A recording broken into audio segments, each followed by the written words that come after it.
to remove the sign or alter the sign.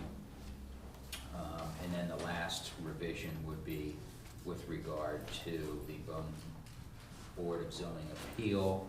A reasonable time would be fixed for the hearing for any appeal, giving 10 days notice in writing to parties of interest, and then the provision for fees that each applicant for an appeal shall be accompanied by a check or money order payable to Greenhills for the cost of the notification of the hearing and any other expenses associated with it. So that is a very brief overview of the proposed changes. These are the changes that we talked about at our previous meeting. Seeing that there are 3 members of the general public here, if anyone would like to make any comments, please go to the podium, state your name, address, and your comments, and you will have 5 minutes to talk about whatever you'd like to talk about. What's yours? Okay. I want to talk about one of them, the dog runs. I have no problem as far as the proposed statute, as far as where they will be placed or anything of that nature. I just want to make sure it's not mandatory if you have a dog, you have to have a run. Because the reason I'm bringing it up, if you recall, we had the questions and argument about having a kennel, and anyone having 4 or more dogs would be considered to have a kennel. Then another set of rules would come in.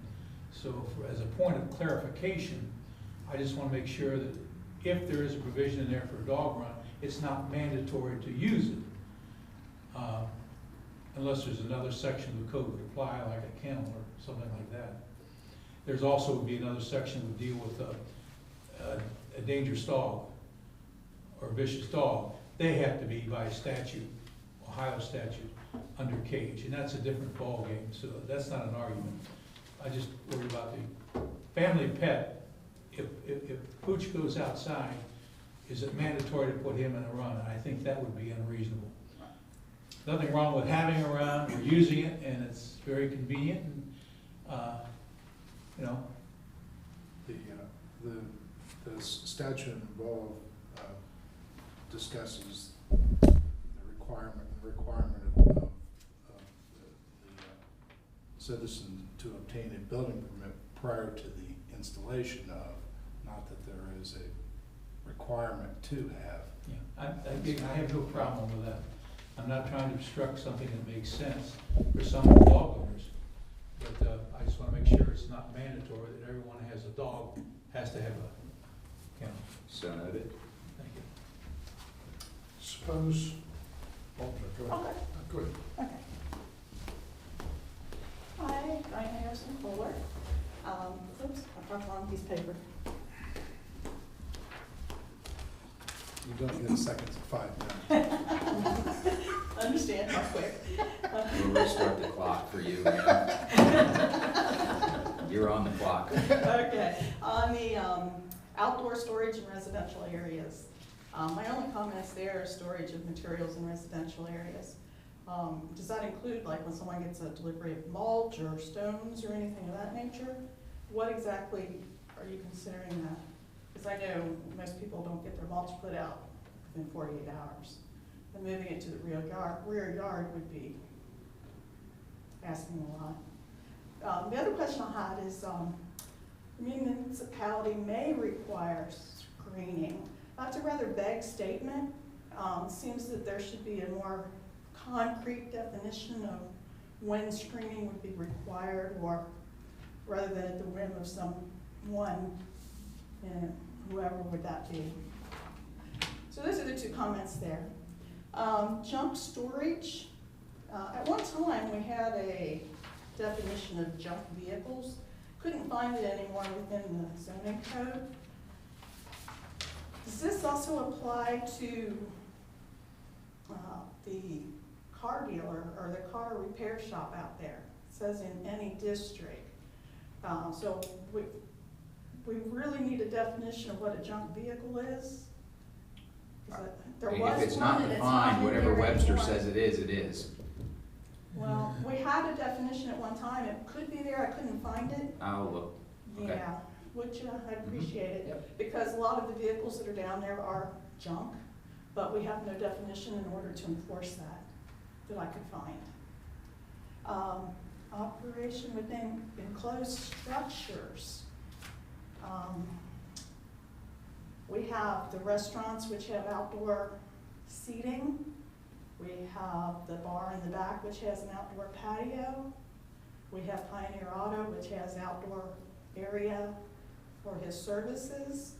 So would that mean that they would be required at this point? Or Creamy Whip has an outdoor area, and they sometimes grill out there. We also, you know, what if a business just wanted to put a cart outside of items for sale? Does that all require them to go and obtain a permit? And how much is that permit? That seems to be operation within enclosed structures. All commercial Junk business. storage? Bill, No. second. Third one All down. commercial business, service, and retail operations shall be contained wholly within enclosed buildings unless a conditional use permit is obtained pursuant to the requirements of the zoning code election, section 1151. So would they all be required every time they want to do something outside to go and do that, even though they have those areas permanently set up? I'm sorry, I'm still not tracking with you. What section are you in? Okay, I'm on, This one. thank you. Oh, operations. Operations within enclosed structures. We have a lot of businesses that do outdoor activities at this point. Would that be something changing their permitted use?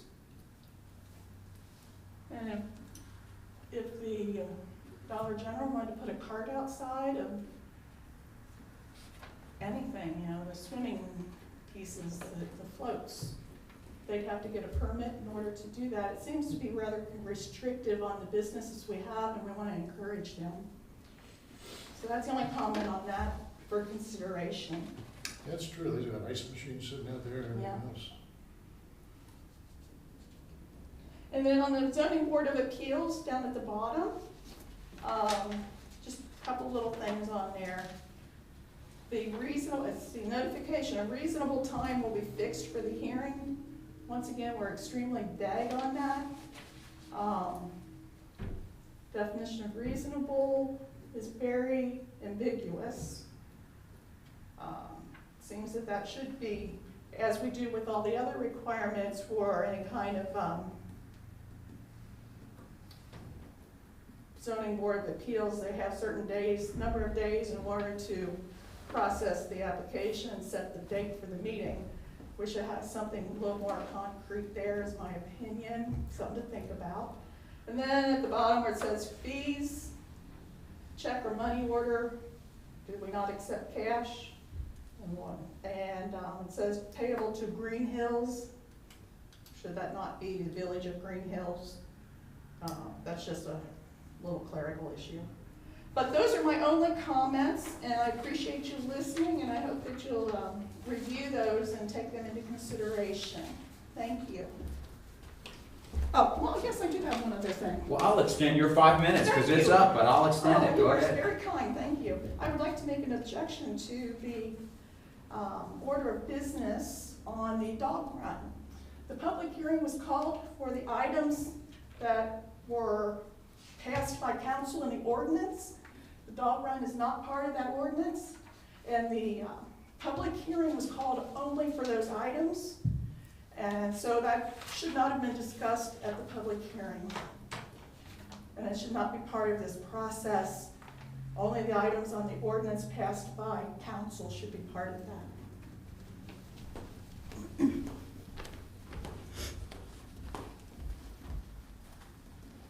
Could I Thank have you. leave to make a comment? Sure. I can stand up there and sit here to make it. You may sit there. How's that? I think there was a good point made as far as places like Troubadour and Butt Shack. They do have outside dining. That's the trend now. If you go to Glendale, you've got some places there that have outside dining. Every time we go to Europe, my wife and I, we sit outside with a good bottle of wine or Chianti and something with cheese plate, or, so, and that's becoming a custom here. And I think it's a healthy custom because it encourages people to interact. If you ever go to the butt shack, you'll see all kinds of people talking back and forth, and that's healthy. And I think it helps the village. And the Troubadour is starting to pick up, you're getting some people outside. So I think the way it's written, if assuming it's written the way everyone seems to think, it might be overly restricted. Now, we could arguably say that these two uses, the Troubadour and the butt shack, would be non-conforming uses, but that creates its own hassle. You gotta run out and photograph it and document just before the zoning changes. So you might wanna look into that. I'm not saying you shouldn't have restrictions on outside dining or things like that, but I think you really should look at it a little bit more closely rather than put a insurmountable roadblock, because I don't know what the cost is to ask for a conditional use. If you've got a $300 cost in there just to ask for conditional use, that could hurt something like Troubadour, it's just getting started, and it wouldn't help the butt shack either. So I'm just trying to be somewhat neutral, so we're friendly to the business, not give them a free ride, but just think of their best interest once in a while. I think the intent of that particular change was to better address concerns about people operating junk businesses out of their homes and the like. I think we're talking about, yeah, they said any district, Yeah. but I think we should have protection for what is called the village center. I would agree. I think any of those operations would have the availability, unless they're already grandfathered because those conditions already exist, to request a conditional use permit. Now, I off the top of my head, I don't think it's $300 to ask for. No, so I know one permit we request is I don't know if it's a zone change or conditional use is $300. Signs are 300. What? Temporary signs are 300. Yeah, temporary I signs. don't know that. I don't have the schedule in front of me, the fee schedule. Okay, so noted. Well, if we're looking at either or, I'd rather have a conditional use permit than to strike that out of the, what's happening though is apparently if we put that in there, we probably ought to enforce it because, we have no objection to Troubadour having things outside or butt shack or anybody else as long as they're in good taste and not cluttered and things like that. But if somebody would happen to, if someone moves into Grand, what the hell's the name of that place, Grand Home thing or Grandview, whatever. Somebody puts a bunch of junk out in the parking lot and leaves that out there, which is just truly an eyesore, then that's another story. So we should be able to say yes to one and no to another as far as a conditional use permit is concerned, but unless we start enforcing it, it really has no teeth. You can't let everybody else go along without getting a conditional use permit and then nail one guy. Right, now, we gotta be consistent with everybody that's here now and everybody that could be here in the future. That's true. Sorry, Marie, I didn't see you walk out there. That's all right. You were hidden behind the thing there. You're kind of unsure. She's vertically challenged. Yeah, I'll pay for that one too. Hey, you mean you don't want a flea market out there where the Johnny's Toys was? No, I prefer it stays. The fleas are no extra charge. Well, that's another thing I had a question about. It says, contain wholly within enclosed buildings. Now, we're talking about a building with 4 walls and a ceiling. We're not just talking about partition walls up. Now, and the other thing that we didn't talk about is if the farmer's market was ever resurrected. I was going to bring that point of the farmer's market and also the fact of the very stop that has the ice machine there, the ice the shafts or propane. whatever you wanna call it, and the propane as well. Yeah, and Dollar General has it too, though. Yes, they both do. And they are already established businesses, so, just wanted to bring those to us, piggy riding it, whatever everybody else said. But I know that the Troubadour, like I said, is beginning to really have a nice business, and every once in a while, he does put a grill out. And have the cheeseburgers and so forth on the side of the Troubadour, so that would cost a pellet every time they're going to do that.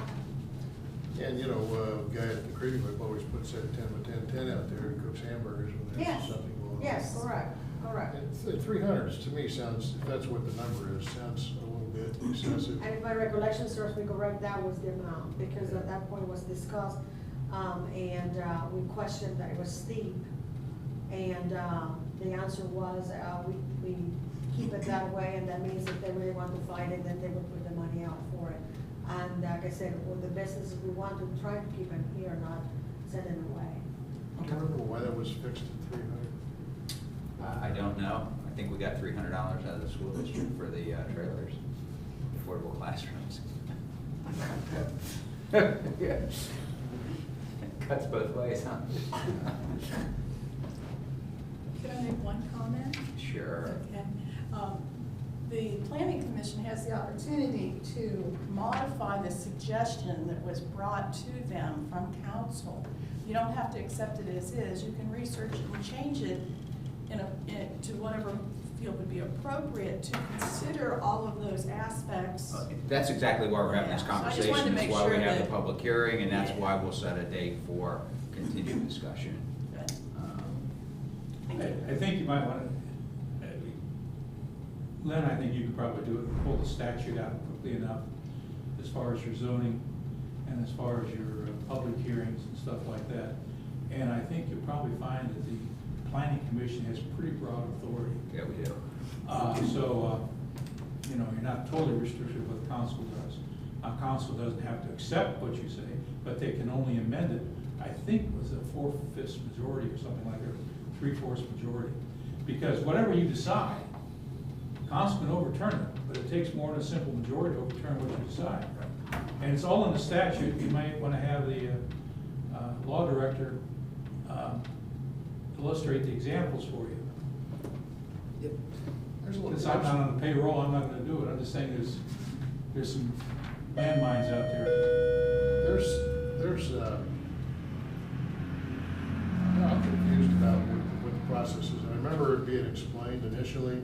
I was talking to another council member, and they told me that they thought that council doesn't have to approve these changes, that we approve the changes, and then it goes out to the vote. It was my understanding that we make recommendations to council, Right. council approves it, and then it goes to the vote. No, it doesn't go to the public for a vote. Oh, doesn't, No. okay, so council can make it part of Yes. the statutes. That's under the Okay, charter. well, that was my understanding. Under the charter. The way we're doing an extra step. Mhm.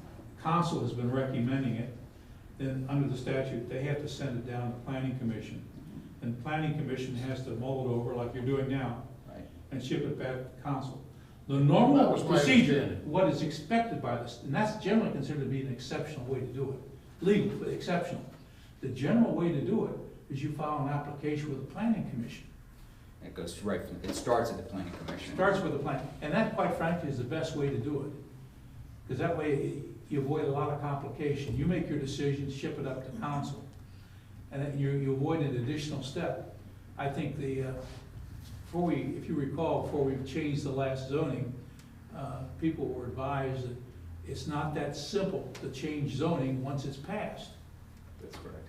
And someone on council says, oh, it's no problem.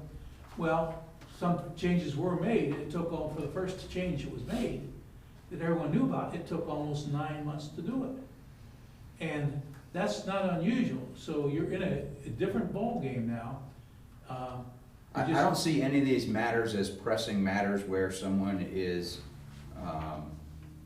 saying, hey, you're not enforcing the code right now, or I can't use the property in the way that I would like to, and this needs to be resolved. I think, I like the idea that we've had 2 public hearings. It gives everybody a chance to speak, chance for everybody here to do some research, chance for legal counsel to review everything, so, I know it's a little bit more cumbersome and lengthy a process, but I think in the end, we'll get a better result.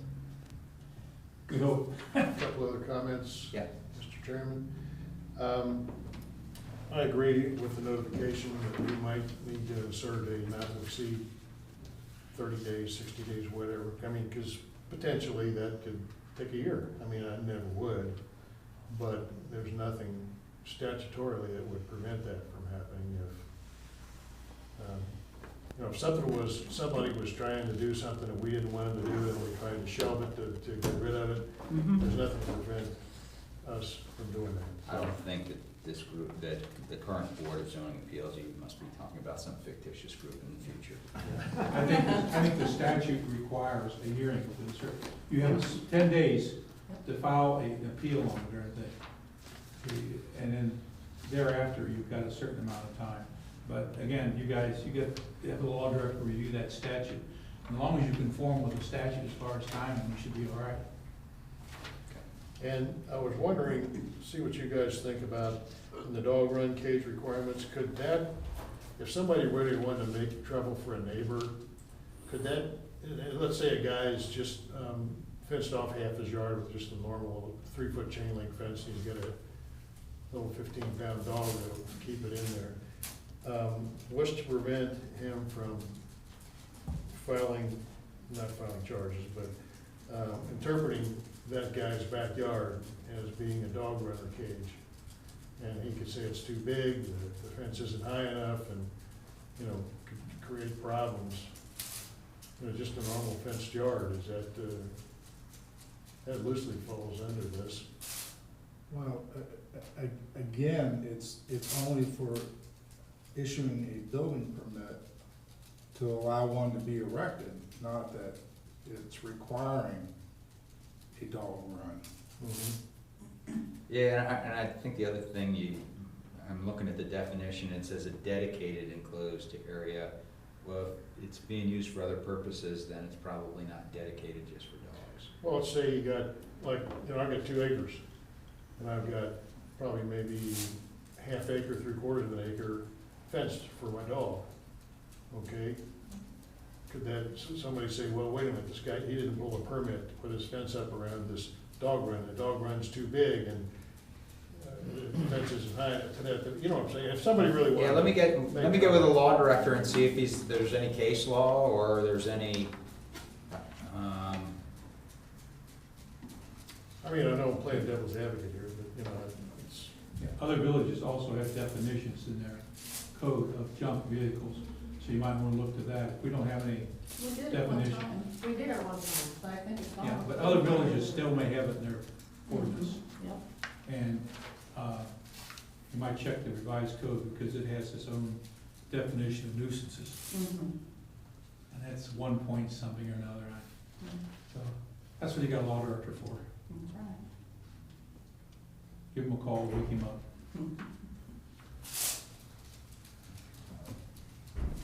anybody else in the commission have any comments? I have none.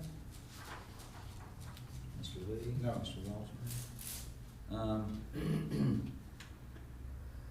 Clock's wrong. And it's Duke Power, I guess. Yeah, it does.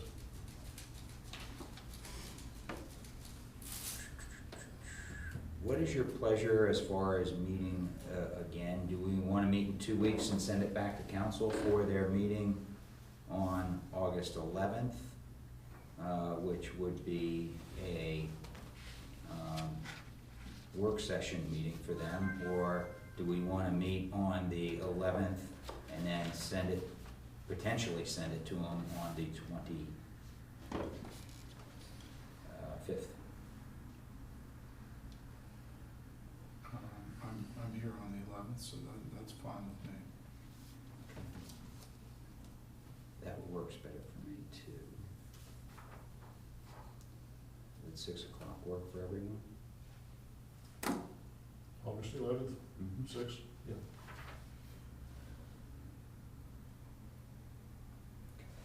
All right. 8, 11,